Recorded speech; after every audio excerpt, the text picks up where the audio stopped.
Bismillahirrahmanirrahim. Assalamualaikum warahmatullahi wabarakatuh. Alhamdulillahilladzi ja'alal Islam tariqan sawiyya wa wa'adal mutamassikina bihi makanan 'aliyya. As-salatu wassalamu ala Muhammadin kana rasulan nabiyya wa ala alihi wa sahbihi ahli sidqi wal wafa. Amma ba'd. Dewan Hakim yang arif dan bijaksana, hadirin sebangsa dan setanah air yang kami banggakan. Daniel Goleman dalam bukunya Multiple Intelligences mengatakan bahwa kecerdasan intelektual hanya berperan 20% dalam menunjang kesuksesan seseorang, dan 80%-nya hadirin ditentukan oleh kecerdasan spiritual. Kita patut bangga hadirin ditakdirkan hidup di tengah negara yang didaulatkan sebagai negara yang paling religius di dunia menurut lembaga independen Pew Research Center. Namun ironisnya hadirin, menurut Global Spirituality Index, Indonesia masih berada di urutan ke-52 sebagai negara yang paling spiritual di dunia. Hal ini hadirin dikarenakan gersangnya kualitas spirituality size atau hubungan vertikal kepada Allah dalam meniti kehidupan dunia. Akibatnya hadirin, moralitas terabaikan demi harta dan kekuasaan. Rayuan nafsu mampu menggadaikan keyakinan. Muda-mudi kita yang mudah hancur dan lebur dalam lembah perzinahan. Bahkan di era pelik getirnya ekonomi bangsa, para elit negeri terus menari-nari di setiap celah korupsi demi mengembalikan biaya politik yang tinggi. Betapa banyak para menteri, gubernur, dan bupati yang jujur bisa dihitung dengan jari. Bahkan kini hadirin, penyebaran fitnah kembali merajalela menyambut pesta demokrasi. Begitu miris kondisi moral bangsa kita dewasa ini, sehingga Tuhan pun tak ada tempat dalam hati, apalagi ditakuti. Demikian ungkapan Profesor Dr. Said Salim dalam karyanya merupakan guru besar ilmu politik dan pertahanan Indonesia. Hadirin, jika ini terus terjadi, maka sulit bagi kita membangun peradaban negeri ini. Kita akui hadirin, korelasi sinergis antara rapuh dan tangguhnya peradaban suatu bangsa tergantung pada spiritual yang dimilikinya. Demikian ungkapan Sayyid Qutb dalam karyanya Fi Zilalil Quran. Oleh karena itu hadirin, pada kesempatan yang berharga ini kami akan membawakan sebuah syarahan yang berjudul Memperkuat Nilai-Nilai Spiritual Menuju Peradaban Indonesia Maju. Sebagai landasan utama, marilah kita dengarkan firman Allah dalam surah Fatir ayat 32. A'udzu billahi minasy الشيطان الرجيم.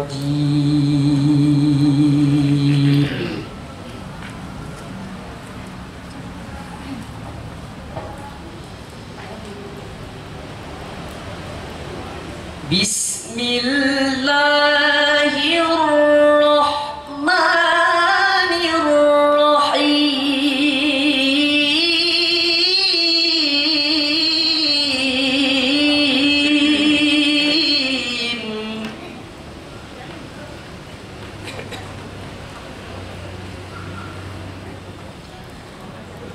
ثم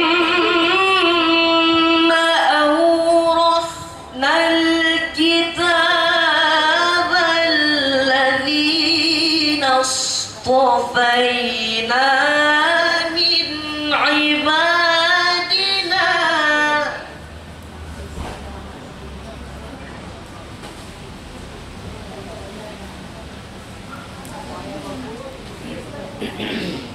الذين اصطفينا من عبادنا فمنهم ظالم لنفسه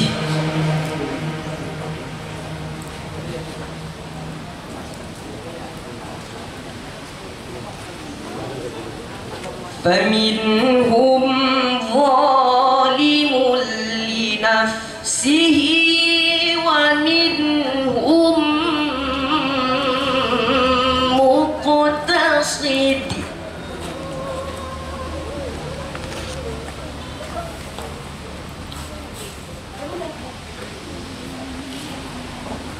ومنهم سابق بالخيرات بإذن الله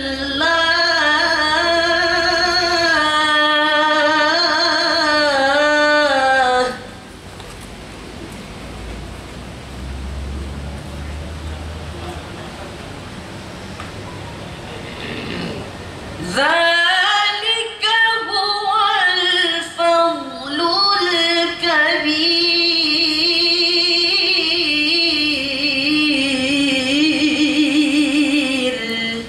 Aku berlindung kepada Allah dari godaan syaitan yang terkutuk dengan menyebut nama Allah yang Maha Pengasih, Maha Penyayang. Kemudian kitab Al-Quran itu kami wariskan kepada orang-orang yang kami pilih di antara hamba-hamba kami. Lalu di antara mereka ada yang menganiaya diri mereka sendiri, dan di antara mereka ada yang di pertengahan, dan di antara mereka ada pula yang lebih dahulu berbuat kebaikan. Dengan izin Allah, yang demikian itu adalah karunia yang amat besar. Majelis Hakim, hadirin yang kami banggakan, menurut Profesor Dr. Wahbah Az-Zuhaili dalam kitab tafsirnya Al-Munir juz ke-22 halaman 263, beliau menjelaskan bahwa ayat ini menjelaskan kepada kita tentang 3 golongan kepribadian manusia. Pertama, di antara mereka ada yang zalim dan terhadap dirinya sendiri dengan berbuat maksiat dan menghamburkan diri di dalamnya, sehingga hadirin keburukannya mengungguli kebaikannya. Kedua, di antara mereka ada yang tengah-tengah dalam beramal. Dia mengerjakan segala yang diwajibkan dan meninggalkan segala yang diharamkan, namun mengerjakan sebagian yang dimakruhkan. Ketiga, di antara mereka ada yang hanya mengutamakan amalan salih dengan hanya mengharap ridha Allah dan pertolongannya. Dialah yang terbaik di antara ketiganya. Hadirin, kepribadian merupakan faktor penting dalam kehidupan, sebab ia ikut menentukan sikap, perilaku, karakter, dan juga perbuatan seseorang. Jika kepribadian para anak bangsa selalu diisi dengan kepribadian zalimul li nafsih, zalim terhadap dirinya sendiri, maka pastilah akan lemah secara spiritualitas. Ketakwaan hanya menjadi identitas, kata dan laku tidak akan selaras. Maka hadirin, tidak mustahil menggeser nilai humanis menjadi sadis, bahkan melahirkan watak berjiwa iblis. Buktinya hadirin, ingatkah kita kasus Jenderal Bintang 2 menjadi dalang dibalik pembunuhan berencana? Demikian juga kasus penyiksaan Imam Mashkur. Nyawa seolah-olah tak berharga. Bahkan akhir-akhir ini hadirin, kasus suap 8 triliun di Kominfo telah menyeret 13 tersangka. Inilah moral generasi bangsa kita yang terus mengakar, membudaya, dan terbiasa dalam kefasikan. Oleh karena itu hadirin, kita dituntut untuk setidaknya memiliki kepribadian muqtasid, pertengahan, atau bahkan mencapai kepribadian sabiqum bil khairat, karena saling mengutamakan setiap kebaikan yang selalu dilandasi dengan spirit iman dan takwa yang tidak mudah goyah. Hadirin, jika kita mampu mewujudkan 2 kepribadian ini, maka spiritualitas anak bangsa akan kuat. Kuncinya hadirin dengan memenuhi seruan Allah dan Rasulullah, sebagaimana firman Allah dalam surah Al-Anfal ayat 24. Ya ayyuhalladzina amanu istajibu lillahi walirrasul.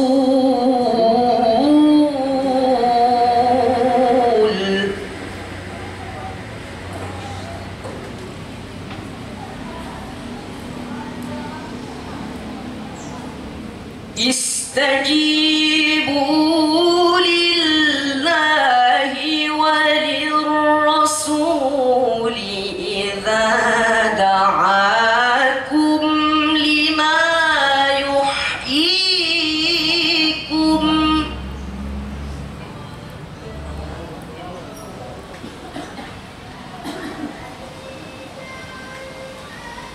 Wa'lamu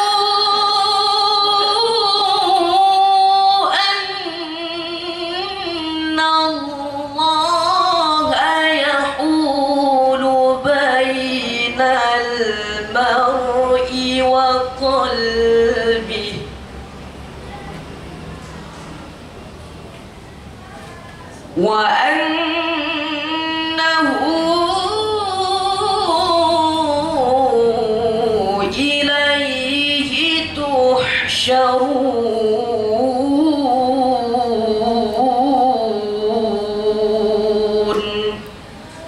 Sadaqallahu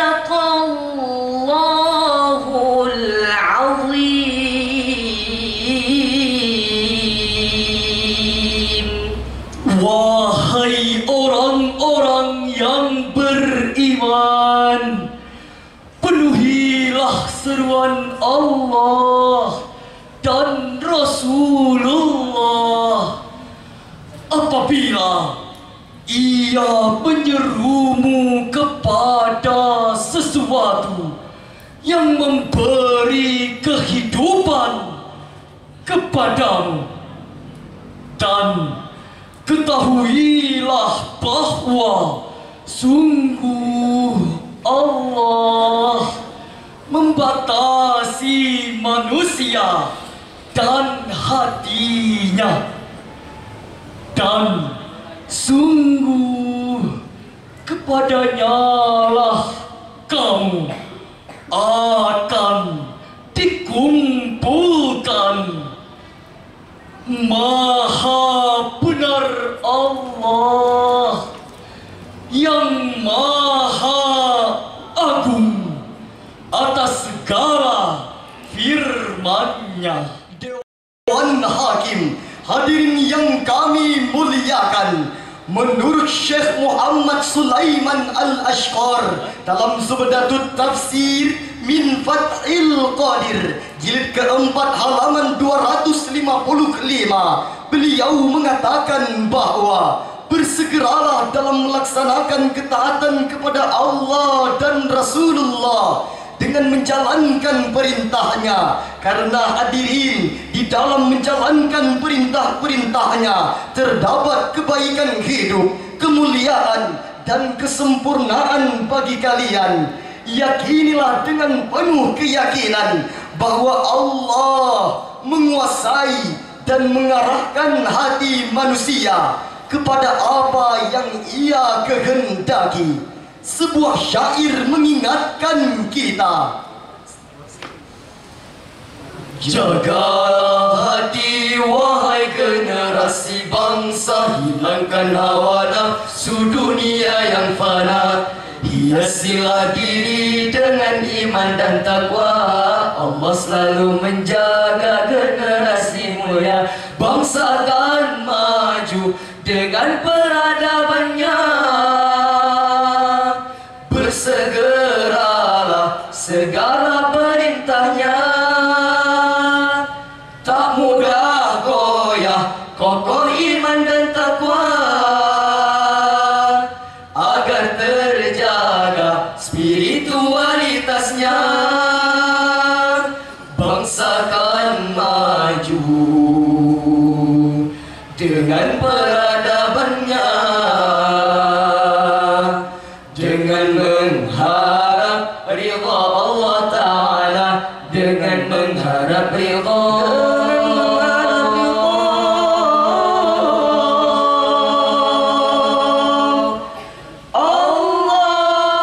Ta'ala. Hadirin, memenuhi seruan Allah dan Rasulullah merupakan syarat utama dalam membentuk kepribadian muqtasid, pertengahan, atau bahkan mencapai kepribadian sabiqum bil khairat, karena mengutamakan setiap kebaikan. Hadirin, jika kita mampu mewujudkan dua kepribadian ini dan mengaplikasikan dalam kehidupan, maka kita akan memiliki generasi dengan kepribadian yang unggul dan spiritualitas yang luhur. Maka yakinilah hadirin, kita akan mampu menyongsong peradaban bangsa Indonesia menuju the golden era, yaitu masa-masa keemasan umat Islam di dunia. Dewan Hakim, hadirin yang kami banggakan, dari syarahan yang telah kami sampaikan dapatlah diambil kesimpulan bahwa pertama, untuk meningkatkan spiritualitas bangsa, maka kita dituntut untuk memiliki kepribadian muqtasid, pertengahan, atau bahkan mencapai yang terbaik, yaitu kepribadian sabiqum bil khairat, mengutamakan setiap kebaikan menjadi faktor terpenting untuk mengubah karakter anak bangsa menuju peradaban Indonesia maju. Kedua, untuk mewujudkan dua kepribadian ini, maka kita harus bersegera melaksanakan perintah Allah dan Rasulullah dan menjalankan segala perintahnya. Hadirin, hanya ini yang dapat kami sampaikan. Wallahul muwaffiq ila aqwamit thariq. Wassalamu alaikum warahmatullahi wabarakatuh.